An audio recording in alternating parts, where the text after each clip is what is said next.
Campo de Fuerza.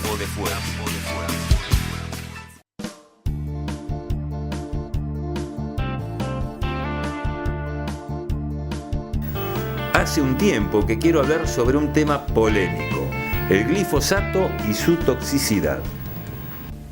¿Sabés quién es este? Su nombre fue Philippus Aureolus Theophrastus Bombastus von Hohenheim, un médico suizo del siglo XVI. Por suerte, su vanidad lo hizo llegar a nuestros días con un seudónimo. Se hacía llamar Paracelso, que significa igual o mejor que Celso, un médico romano del siglo I. Es el protagonista de un cuento de Borges, La Rosa de Paracelso, y además, en la saga de novelas de Harry Potter, es uno de los 101 magos que aparecen en las figuritas de las ranitas de chocolate, y además su estatua está en la escuela Hogwarts. Pero su mayor logro fue haber dicho que una sustancia en cantidades bajas puede ser beneficiosa y no tóxica, pero en cantidades altas puede ser venenosa. No existe sustancia que sea inofensiva. La dosis hace al veneno, dijo Paracelso. Y no estuvo equivocado. Si uno ingiere 50 veces más cafeína que la que contiene un pocillo de café, se muere. 5 kilos de espinaca tienen tanto ácido oxálico que pueden causar desequilibrios renales y llevar a la muerte. Altas cantidades de vitamina D también pueden producir el deceso. Incluso tomar 6 litros de agua en un periodo corto de tiempo produce un desbalance electrolítico en los riñones que pueden provocar la muerte. Entonces, como a los agroquímicos suele llamárselos agrotóxicos, bien podría a estas sustancias llamarlos condimentos tóxicos. Si se toman ratas de laboratorio y se aplican a ellas por vía dermal 5 gramos de glifosato, provocaría la muerte de la mitad de la población. Es lo que se llama dosis letal media o DL50. Para causar el mismo efecto bastarían tan solo 3 gramos de sal de mesa o 2 gramos de vitamina A, ya que son más tóxicas en esta situación que el glifosato. Pero el uso de este agroquímico está puesto en tela de juicio, entre otras cosas, por haber sido ubicado en el grupo 2 de sustancias probablemente cancerígenas por el Instituto de Investigación del Cáncer, dependiente de la Organización Mundial de la Salud. Por otro lado, un artículo de la Cámara Argentina de Sanidad Agropecuaria y Fertilizantes, CASAFE, dice que otras entidades serias afirman que la IARC no realizó nuevas pruebas para reclasificar al glifosato, sino que se valió de experimentos anteriores, que seleccionó solo algunos de ellos y que no tomó en cuenta otros seriamente realizados que demuestran lo contrario,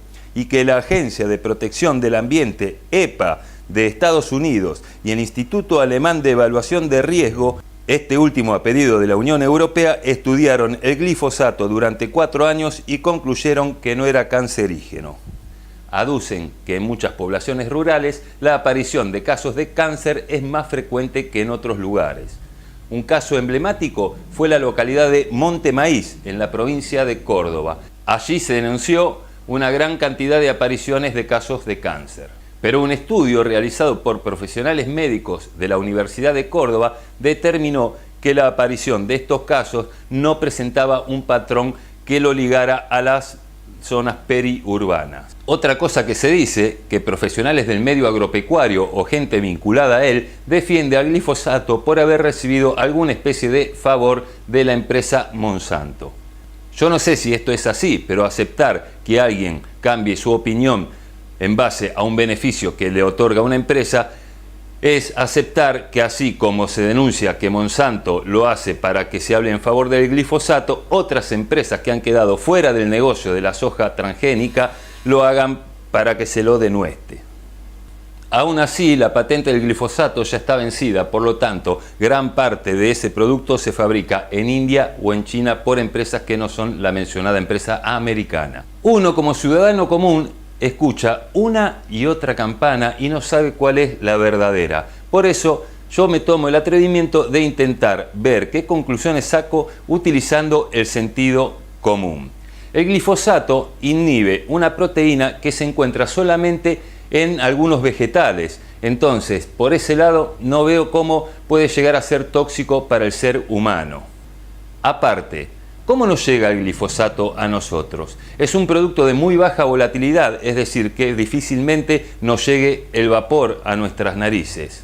Uno puede estar en una habitación en la que está presente un bidón de glifosato sin intoxicarse porque no hay forma de que ese glifosato adentro del recipiente llegue hacia nosotros. Es como decir que tener veneno de rata en una alacena, en el lavadero, nos va a intoxicar cuando uno va a lavar los calcetines. La acusación más común es que en aplicaciones aéreas cercanas a los pueblos, el caldo asperjado vuela y llega hasta la población. Pero analicemos este caso por varios costados. Primero, ¿cuántas veces se aplica glifosato en un lote? Generalmente 3 por año.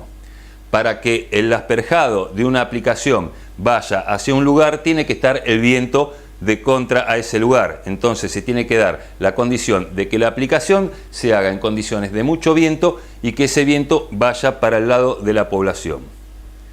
Por otro lado, el producto, el agua, no atraviesa las paredes, es decir, que aquel que va a estar expuesto al glifosato tendría que estar en ese momento en algún lugar al descubierto para que le lleguen las gotas.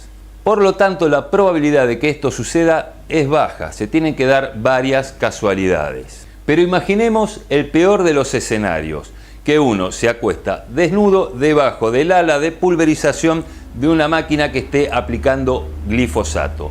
¿Qué cantidad de producto llegaría a nosotros? Si uno se acostara debajo de la barra de pulverización en donde están aplicando glifosato, recibiría en su cuerpo 200 miligramos, que son 1750 veces menos que la dosis letal media para un cuerpo de ese tamaño. Se pide el establecimiento de las llamadas zonas buffer, es decir, la distancia entre la población y el lugar en donde se puede llegar a aplicar el glifosato. Pero muchas veces se habla de distancias desmedidas, 500 a 1000 metros. Hay estudios como el del ingeniero Daniel Igarzábal de la Universidad Católica de Córdoba que demostraron que aún aplicando concentraciones 10 veces mayores que las normales para un producto con avión y en condiciones de viento desfavorable, a 20 metros de distancia de la aplicación tan solo se encontraron unas trazas mínimas y 4 horas después de realizada esta, el aire no tenía más nada. Otra de las cosas que se alegan es la prohibición del almacenamiento de glifosato en zonas urbanas. Pregunto, ¿cuál sería el peligro de eso? Ya que otras sustancias clasificadas también como posibles cancerígenas por la IARC se almacenan en las ciudades sin ninguna restricción. El glifosato no es uranio enriquecido que va a emitir radiactividad y, como ya lo dije, es poco volátil. Sustancias que están en la misma lista de probables cancerígenos son los combustibles, la brea, el aloe vera, algunos tipos de cristales y el aceite lubricante. Por último, los estudios que acusan al glifosato como cancerígenos en algunos pueblos, ¿están bien hechos? ¿Hay arsénico en el agua? ¿Son peluqueros los que viven allá? ¿Hacen frituras? ¿Toman mucho mate caliente?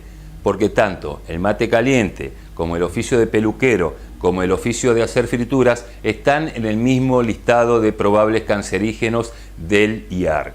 La humanidad se enfrenta a un desafío importante. Dentro de 15 años seremos 8.000 millones de habitantes y habrá que producir 1.000 millones de toneladas más de alimento por año. La Argentina tendrá un gran protagonismo en ese emprendimiento. Por eso no debemos dejar las tecnologías por pareceres. Debemos ser serios cuando opinamos o legislamos. En los próximos 40 años, la humanidad tendrá que producir la misma cantidad de alimentos que produjo en los últimos 10.000 años. No debemos hacerlo a cualquier costo, pero tampoco dificultar su producción con mala información o poco sentido común. Campo de fuerza.